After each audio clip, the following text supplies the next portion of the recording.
5장 1절 말씀을 제가 먼저 읽겠습니다. 그 후에 모세와 아론이 바로에게 가서 이르되 이스라엘의 하나님 여호와께서 이렇게 말씀하시기를 내 백성을 보내라. 그러면 그들이 광야에서 내 앞에 절기를 지킬 것이니라 하셨나이다. 바로가 이르되 여호와가 누구이기에 내가 그의 목소리를 듣고 이스라엘을 내보내겠느냐. 나는 여호와를 알지 못하니 이스라엘을 내보내지 아니하리라. 그들이 이르되 히브리의 하나님이 우리에게 나타나셨은즉 우리가 광야로 사흘 길쯤 가서 우리 하나님 여호와께 제사를 드리려 하오니 가도록 허락하소서. 여호와께서 전염병이나 칼로 우리를 치실까 두려워하나이다. 애굽 왕이 그들에게 이르되 모세와 아론아 너희가 어찌하여 백성의 노역을 쉬게 하려느냐. 가서 너희의 노역이나 하라.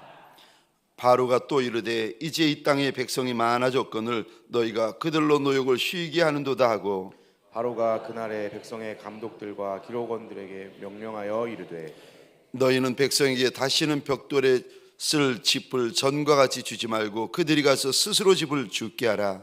또 그들이 전에 만든 벽돌 수요대로 그들에게 만들게 하고 감하지 말라.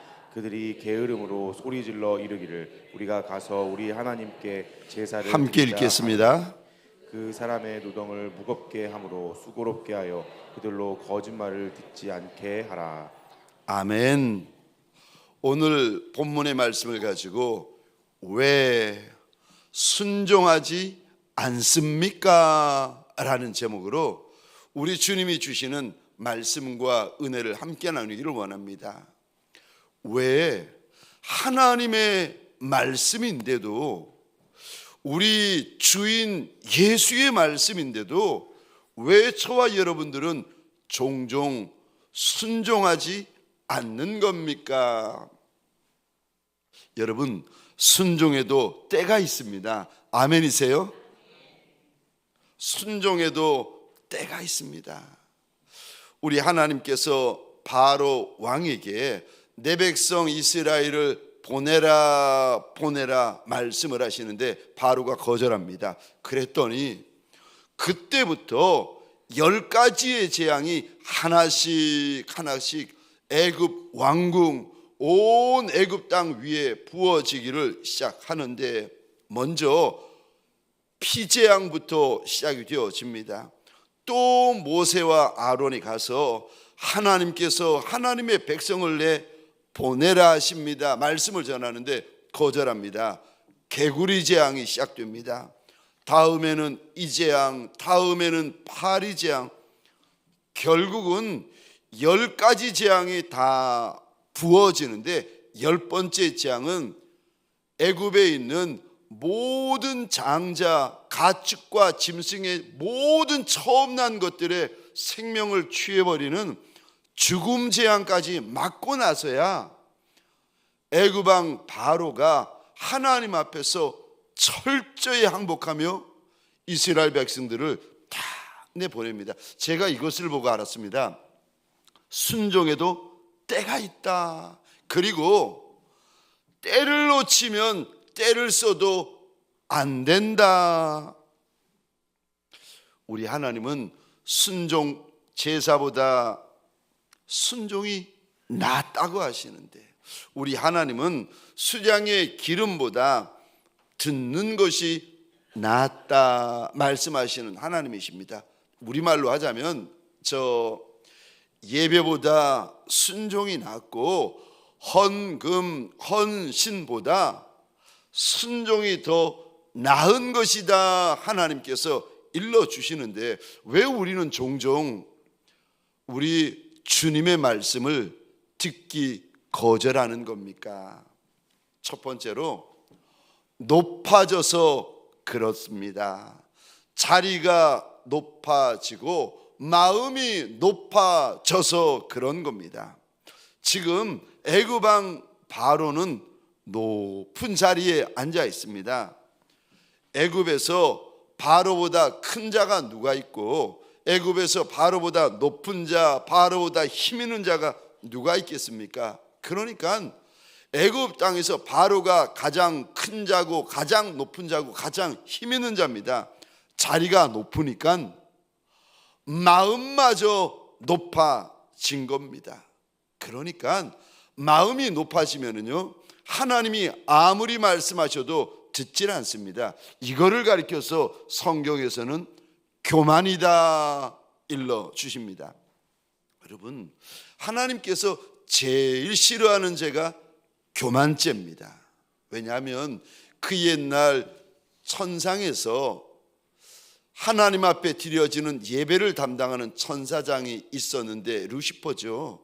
있었는데 그 천사장이 어느 날부터 해선가 하나님 앞에 드려지는 찬양, 하나님 앞에 드려지는 경배, 하나님 앞에 드려지는 영광을 탐하기를 시작합니다.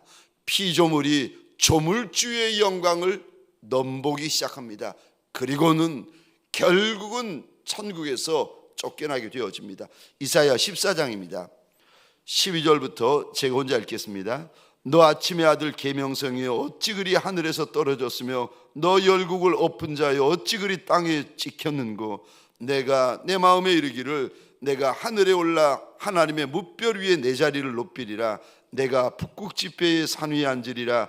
가장 높은 구름에 올라가 지극히 높은 이와 같아지리라 하는도다.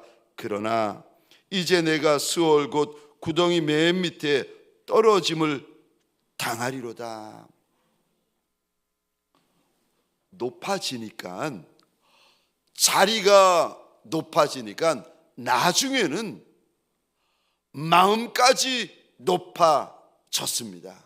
여러분, 자리가 높아지고 마음이 높아지면은 저와 여러분들이 어디까지 탐하는지 아십니까?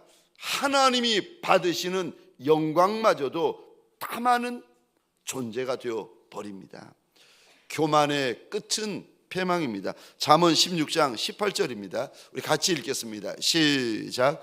교만은 패망의 선봉이요 거만한 마음은 넘어짐의 앞잡이니라. 아멘.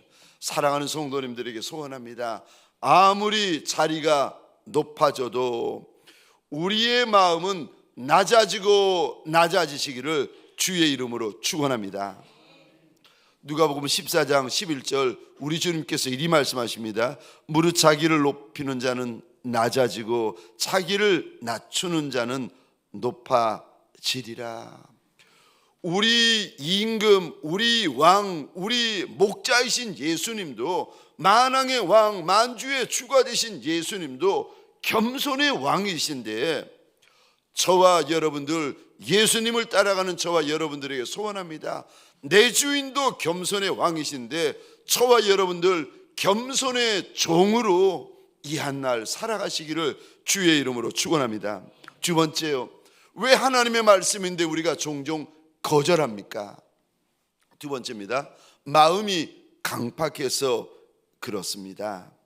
우리가 마음이 굳어지고 딱딱해지고 강팍해지면 누구의 말도 안 듣습니다.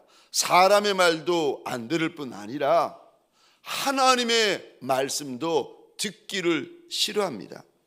애굽왕 바로가 왜 하나님께서 이스라엘 백성들 내 백성을 내어 보내라 하시면서 10가지 재앙을 쏟아붓습니다. 하나만 재앙을 쏟는 것이 아니라 한 번만 때리시는 것이 아니라 10번을 때리시는데도 애굽왕 바로가 하나님 앞에서 거절을 합니다. 그 이유가 하나님께서 자꾸 말씀하세요. 마음이 강팍해서 그렇다. 매를 맞으면서도 마음이 강팍해지고 하나님 앞에 재앙을 당하면서도 마음이 완악해지는 거예요. 계속 똑같은 말씀이 반복이 되는데 제가 한번 읽어보겠습니다. 7장 3절입니다. 바로의 마음을 완악하게 하고 13절입니다. 바로의 마음이 완악하여 7장 14절입니다. 바로의 마음이 완강하여 백성 내보내기를 거절하는도다. 22절입니다. 바로의 마음이 완악하여 8장입니다. 8장 15절 그의 마음을 완강하게 하여 19절 바로의 마음이 완강하게 되어 32절 그의 마음을 완강하게 하여 9장 7절입니다.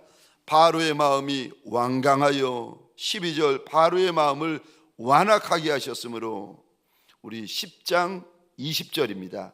화면을 보시면서 함께 읽겠습니다. 시작.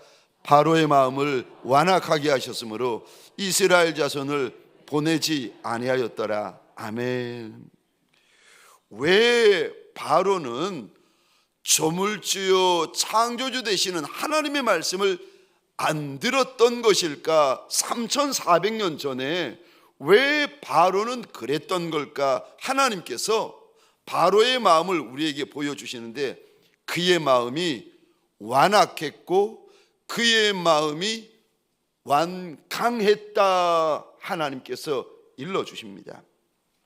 완악했다, 완강했다라는 뜻은 마음이 돌덩이 같다는 거예요.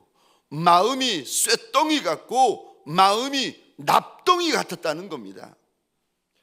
여러분, 우리의 마음이 완강하여지면 목사님도 예외 없고 성도분들도 예외 없습니다.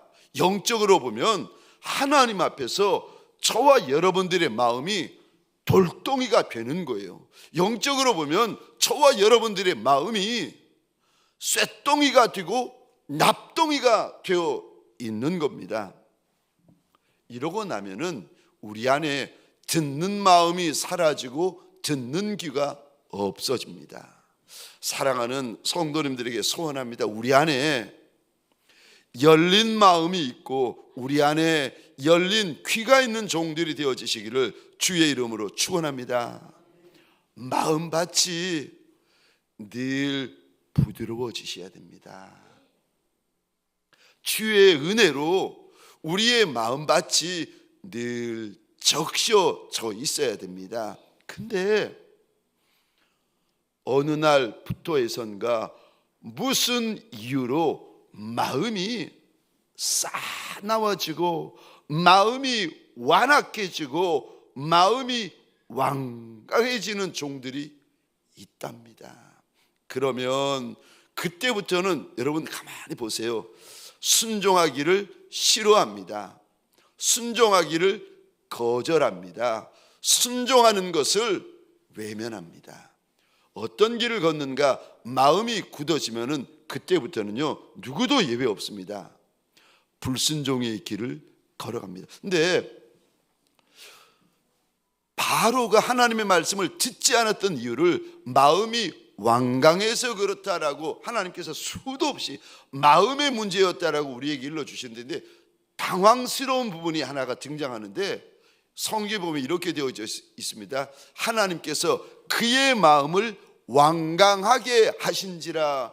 이거 보면은 마치 하나님께서 바로와 애굽 백성들을 심판하고 재앙으로 멸하시려고 하나님께서 일부러 마음을 딱딱하게 하신 다음에 딱딱했으니까 심판 부어버리고 딱딱해졌으니까 재앙을 부어버린 것처럼 우리가 이해하기 쉽습니다. 그게 아니에요. 하나님께서 바로의 마음을 완강하게 하셨다라는 말씀의 뜻은 이런 뜻입니다. 하나님께서 바로의 마음을 내버려 두셨다는 거예요. 여러분, 저와 여러분들은 어미의 복중에서부터 다윗의 고백입니다. 죄를 먹고 마시는 죄인들이었습니다. 어미의 복중에서부터 저와 여러분들은 죄인이었고 저와 여러분들은 악인이었습니다. 그런데 이 죄인에게, 이 악인에게 하나님께서 은혜를 부어주지 아니하시면, 내버려 두시면 우리의 마음, 우리의 영이 얼마나 딱딱해지는지 모릅니다. 저와 여러분들에게는 단 1%의 의로움도 없는 줄 믿으시기 바랍니다. 우리에게는요 1%의 착함도 1%의 선함도 1%의 거룩함도 없는 존재입니다. 만약에 1%만의 의로움이라도 있었다면은 우리 예수님이 2000년 전에 십자가에 달려 돌아가실 필요가 없었습니다. 우리는 100% 죄인이고 100% 악인이기 때문에 예수의 보혈이 필요했던 거예요. 1%라도 소망이 있고 1%라도 희망이 있는 인생들이었다면 주님께서 십자가에 그렇게 비참하게, 그렇게 처참하게 돌아가실 필요가 없었습니다. 저와 여러분들은 겉만 아니라 속만 아니라 우리의 DNA까지 죄로 완전히 오염되고 완전히 변질된 존재입니다. 그래서 죄 범벅이 되어진 이 존재를 우리 예수님께서 그래서 십자가 짊어지고 죽으신 거 아니겠습니까? 예수 외에는 1%의 길도 없고 예수 외에는 1%의 방법도 없었기 때문에 예수가 우리를 위하여 물과 피와 생명을 골고다 위에 쏟은 거 아니겠습니까? 저와 여러분들 예수 외에도 1%의 방법이라도 있으십니까? 내가 구원받을 1%의 방법, 아니요. 우리는 1%의 방법도 없는 인생입니다. 그래서 예수님이 죽으신 겁니다. 근데 100% 죄인이고 100% 악인인데 100% 세리, 100% 창기, 100% 죄인 중에 괴수인데 하나님께서 내버려 두셨다? 하나님께서 은혜를 닫아버리셨다? 그러면 여러분, 아무리 착한 인생도 악인 됩디다. 착해 보이고 선해 보이고 겸손해 보이는 인생이라 할지라도 하나님께서 은혜의 문을 닫아버리시면은 그의 마음이, 다시 말해서 내버려 두시면 그가 얼마나 더러워지고 얼마나 악해지고 얼마나 하나님 앞에서 완강해지는지 모릅니다. 그래서 여러분, 로마서 1장에 보면 하나님께서 사람들이 하나님 외에 피조물을 섬기고 경배하는 인생들에게 심판을 내리시는데 이 단어 1장에 보면 이 단어가 반복이 됩니다. 내버려 두셨다. 남자가 남자를 탐하고 여자가 성적으로 여자를 탐합니다. 이거를 우리는 인권이라고 엘리트들, 정치인들은 이야기를 하는데 하나님께서 죄라고 하시면서 로마서 1장에 보면은 내버려 두셨다라고 말씀을 합니다. 죄를 짓는데도 하나님이 내버려 두시면 그게 재앙입니다. 그게 심판이에요. 죄를 짓는데도 아무 일도 일어나지 않는다? 그게 재앙이고 그게 심판이랍니다. 저와 여러분들은 하나님께서 은혜를 주지 않고 내버려 두시면 끝납니다. 네 마음대로 해라. 끝나요. 제가 어렸을 때였습니다. 남산 밑에 해방촌이라고 살았는데 주인집이 있고 저희가 이렇게 월세를 살았는데 제가 어렸을 때 초등학생 때죠. 뭐 자그마한 마루가 있었는데 아마도 보는 사람이 없으니까 신발 벗고 올라가야 될 마루를 급하다고 바쁘다고 보는 사람 없다고 신발을 신고 후닥닥 다녔나 봅니다. 저는 누구도 모르는 줄 알았어요. 어느 날 제가 딱 현관에 들어와서 보니까 저희 어머님이 저 마대 자루를 갖고 마루를 닦고 계시는 거예요. 닦으시니까 닦나보다 하고 서 있는데 어머님이 저를 이렇게 보시더니 부르시는 거예요. 아들아, 신발 신고 가거라. 마루인데 신발을 신고 가라는 거예요.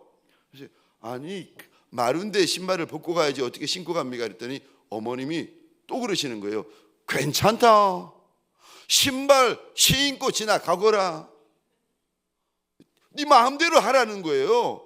신발 신고 그냥 마루 걸어 다니라는 거예요. 그래서 마음대로 하라 그래가지고 신발 신고 제 마음대로 걸어 다녔어요. 저 그날 순교하는 줄 알았습니다. 메타작이 기다리고 있는 줄은 몰랐거든요. 네 마음대로 해라 아들아. 신발 신고 마루 걸어 다녀라. 이상한데 이러면 안 되는 것 같은데, 아니다, 신발 신고 네 마음대로 정말 그대로 했다가 그날 저 메타작 맞느라고, 이야, 여러분, 하나님께서 내버려 두시는 거 재앙이에요. 하나님께서 저와 여러분들에게 은혜 주지 아니하시고 내버려 두시지요. 우리의 마음이 굳어지고 딱딱해지기 시작하는데 돌덩이 같아지고 쇠덩이 같아지고 납덩이 같아집니다. 사랑하는 성도님들에게 소원합니다. 하나님 앞에 소원하십시다. 날 내버려 두지 마옵소서. 완강한 대로 내버려 두지 마시고, 완악한 대로 내버려 두지 마시고, 딱딱한 대로 내버려 두지 마옵소서. 나 좀 간섭하여 주시고, 나 좀 만져 주시고, 나 좀 기경하여 주옵소서. 내가 아이라, 내가 아이라. 하나님 앞에 소원하는 저와 여러분 되시기를 주의 이름으로 축원합니다. 왜 우리는 하나님의 말씀인데도 자꾸 거절하는 겁니까? 불순종하는 겁니까? 세 번째, 잘난 것이 있어서 그렇습니다. 잘난 것이 있고 잘난 것이 많아서 저와 여러분들이 하나님 앞에 불순종합니다. 에스더 1장에 보면 바사와 메대 왕인 아수에로 왕이 잔치를 베푸는데 나라의 국력이 얼마나 큰지 6개월 동안 잔치를 벌립니다. 성경에 보니까 180일 동안 나라가 잔치를 벌리고 수산 도성에서는 수산 도성 사람들을 위하여 또 7일을 더 잔치를 엽니다. 그러니까 왕이 흥이 나가지고 명을 내리는데 자신의 왕비 저 와스디를 백성들 앞에 나오라는 거예요. 그런데 왕비가 왕의 명을 듣기 싫어합니다. 에스더 1장 12절입니다. 제가 읽겠습니다. 그러나 왕후 와스디는 내시가 전하는 왕명을 따르기를 싫어하니 왕이 진노하여 마음속이 불 붙는 듯 하더라. 바사와 메대의 법은 매우 엄합니다. 왕이 부르지 않아, 예를 들어서 이렇습니다. 왕이 부르지 않았는데 나왔다? 그시나 심지어 왕후라도 죽습니다. 왕이 부르지 않았는데 나오면 죽음입니다. 왕이 금호를 내밀어 주지 않는 한 죽습니다. 이거를 바사와 메대의 어린아이까지도 다 아는데 왕의 명인데 왕후 와스디가 왕명을 싫어하고 왕명을 거절해버립니다. 왜 이러는 걸까? 이거 죽는 줄 뻔히 아는데 왜 그러는 걸까? 이해할 수 없는데 하나님께서 그 비밀을 11절에 이렇게 말씀하십니다. 제가 읽겠습니다. 왕후 와스디를 정하여 왕후의 관을 정죄하고 왕 앞으로 나오게 하여 그의 아리따움을 뭇백성과 지방관들에게 보이게 하라 하니 이는 왕후의 용모가 보기에 좋음이라. 이 구절을 보고 제가 알았습니다. 왜 왕명인데도 왕후가 싫어하고 거절하고 불순종하는 걸까? 그러면 죽는데, 그게 법인데 왜 왕후는 왕명인데도 싫어하고 거절하고 불순종하는 걸까? 왜냐하면 11절에 하나님께서 이리 말씀하십니다. 잘나서 그렇다는 거예요. 잘난 것이 있고 똑똑한 것이 있고 잘하는 것이 있고 많으면 그분은 만왕의 왕, 만주의 주가 되시는 우리 주인의 말씀이고 주인의 명령인데도 싫어하는 것이 있고 거절하는 것이 있고 불순종하는 것이 있습니다. 저는 저 에스더 1장 11절의 말씀을 보면서 수도 없이 저한테 다짐하고 다짐했습니다. 나는 그러지 말자. 나는 잘난 것도 잘하는 것도 없는 종인데 우리 주인 예수 앞에서 주의 말씀, 주의 당부, 주의 명령에 대해서 싫어하는 마음 있고 외면하는 마음 있고 거절하는 마음 있고 절대 그런 인생 되지 말자. 저는 하나님 앞에서 수도 없이 다짐하는 목사입니다. 잘난 것이 있어서 왕명을 싫어하고 잘난 것이 있어서 왕의 명령을 거절하는 인생. 에스겔 28장 17절입니다. 우리 같이 한번 읽겠습니다. 시작. 내가 아름다움으로 마음이 교만하였으며 내가 영화로움으로 내 지혜를 더럽혔으며 내가 너를 땅에 던져 왕들 앞에 두어 그들의 구경거리가 되게 하였도다. 아멘, 아멘. 왜 우리가 교만하여지는가? 아름다워서 영화로워져서 높아져서 잘나서. 그것도 하나님의 은혜인데 은혜가 많아지고 은혜가 길어지니까 그 인생이 교만하여지고 하나님의 말씀이라도 거절하게 됩니다. 네 번째로, 왜 우리가 종종 하나님의 말씀을 거절합니까? 왜 불순종하는 겁니까? 네 번째입니다. 몰라서 그렇습니다. 주님을 몰라서 주님의 말씀을 거절하는 겁니다. 우리 주님이 어떤 분이신지를 몰라서 주님의 말씀을 저와 여러분들이 거절하는 겁니다. 오늘 본문 5장 2절입니다. 우리 한 목소리로 출애굽기 5장 2절 함께 읽겠습니다. 시작. 바로가 이르되 여호와가 누구이기에 내가 그의 목소리를 듣고 이스라엘을 보내겠느냐? 나는 여호와를 알지 못하니 이스라엘을 보내지 아니하리라. 아멘. 하나님이 얼마나 크신 하나님인지를 바로는 모르는 거예요. 하나님이 조물주 하나님이시고 창조주 하나님이시고 왕들 가운데 왕이시고 주인 가운데 주인이시고 신들 가운데 신이신 그분을, 하나님을 모르는 거예요. 왜 불순종합니까? 몰라서 불순종하는 겁니다. 그래서 하나님께서 이렇게 탄식을 하십니다. 내 백성이 하나님을 아는 지식이 없어 망한다. 하나님의 백성인데 왜 망하는가 하면은 하나님을 아는 지식이 없어서 망한다는 겁니다. 사랑하는 성도님들에게 소원합니다. 특세 기간 동안 하나님을 아는 역사가 일어나시기를 주의 이름으로 축원합니다. 예수를 아는 역사, 성령 하나님을 아는 역사가 일어나시기를 주의 이름으로 축원합니다. 예수를 믿는 것도 귀한데, 예수를 고백하는 것도 귀한데, 더 귀한 것은 아셔야 됩니다. 알되 정확히 알고, 알되 깊이 알고 구체적으로 아셔야 됩니다. 알면 하나님을 아는 것이 저와 여러분들에게 힘이 되어지는 줄 믿으시기 바랍니다.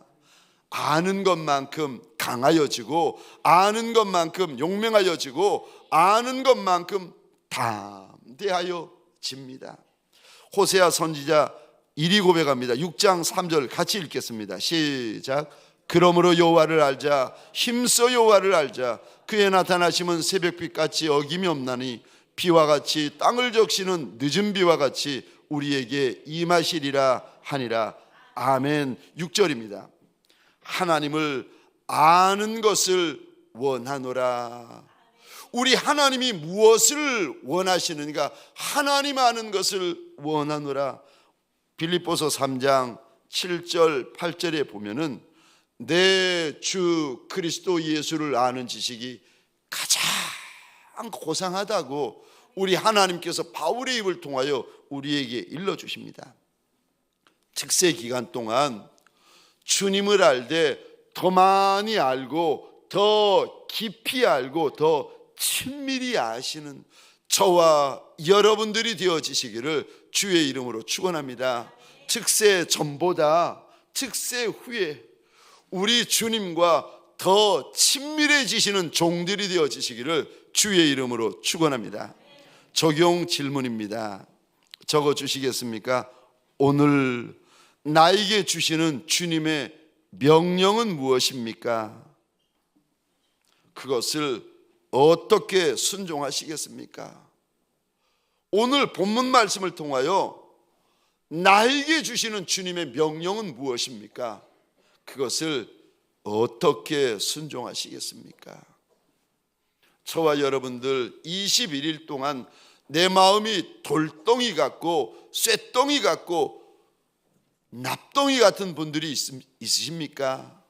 말씀의 망치로 다 깨어버리는 날들 되고 말씀의 망치로 다 부수어버리는 날들이 되십시다. 그래서 저와 여러분들의 마음이 우리 주인 예수 앞에서 부드러운 밭, 좋은 밭과 같은 마음을 가지십시다. 오늘 나에게 주시는 주님의 명령은 무엇입니까? 그것을 어떻게 순종하시겠습니까?